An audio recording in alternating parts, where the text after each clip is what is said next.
Oi, galera do canal Estúdio Passe, professora Karine Terra falando com vocês para ajudar vocês a entender um pouco mais de matemática. Na nossa aula de hoje, nós vamos falar de medida de massa. Só que antes de a gente falar sobre as unidades de medida de massa, nós vamos definir dois conceitos básicos. Primeiro de tudo, o que é massa e o que é peso? Será que quando você vai lá na balança da sua casa, você vai lá e fala assim, eu vou pesar? Não, você não vai pesar, você vai massar. Uma brincadeirinha. Mas você vai medir a quantidade de massa do seu corpo e não você vai pesar. Por quê? Porque quando a gente fala em peso, o peso ele depende da gravidade. O seu peso pode variar estando aqui ou estando lá na Lua. Já pensou se algum dia você pensar em viajar para Marte? Chega lá em Marte e fala assim, o meu peso é 50 quilos? Não, tá errado. Tá errado.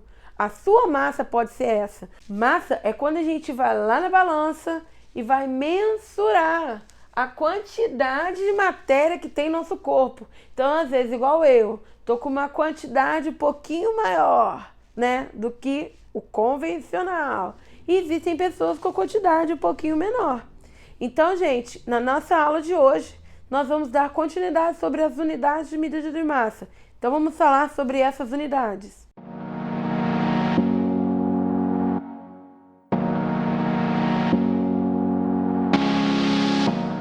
Olha só essa tabelinha incrível que eu fiz para vocês aqui no quadro.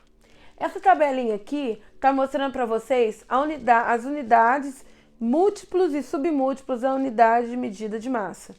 Então, olha aqui, a unidade de medida de massa que nós conhecemos é o grama.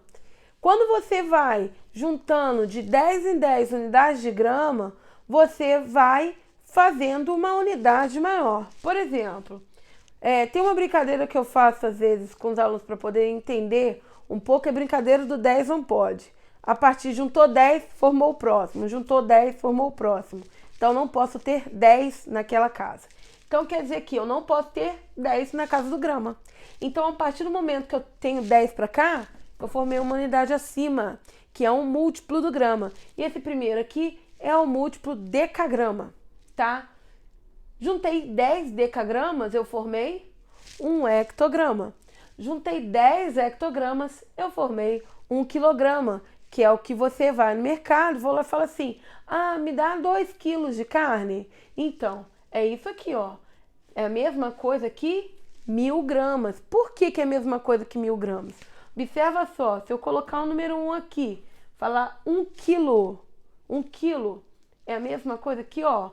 Vou completando com zeros e eu vou encontro 1000 gramas. Mas vamos supor que eu tenho um pacotinho com 1 grama de sal.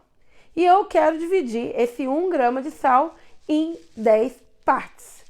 Quando eu dividir 10 partes, e vou pegar uma parte só, essa uma parte é o decigrama.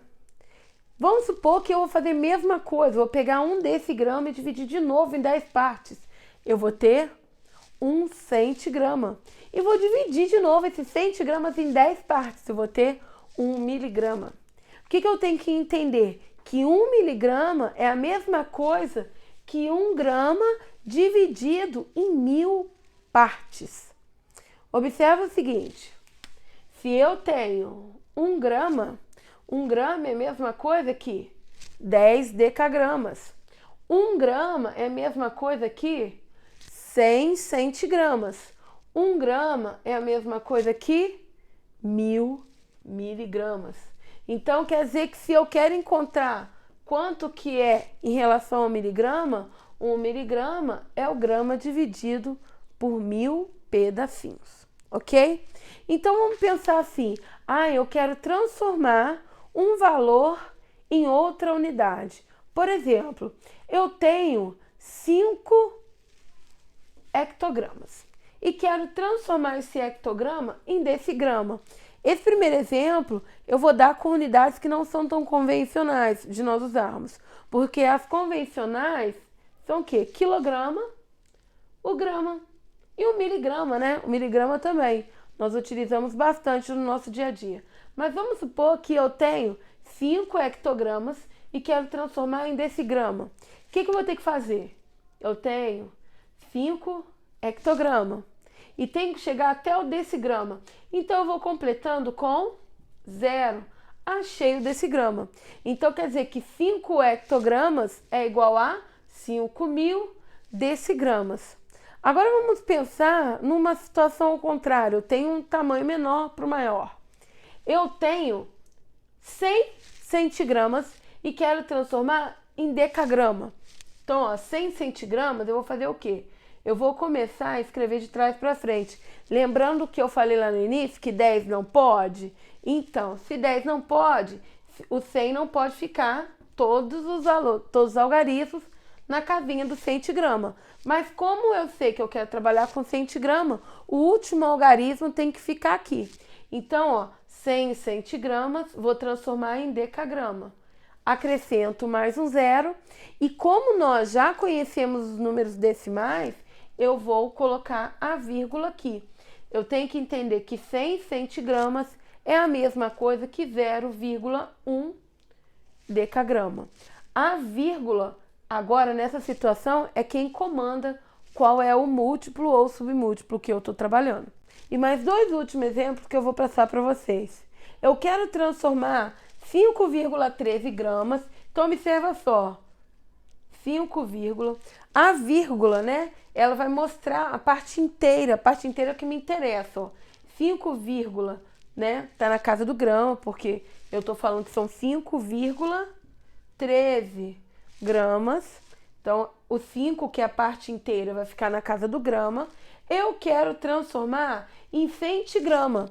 Se era grama para transformar para centigrama, essa vírgula vai sair daqui e vai vir para cá, para a casa do centigrama.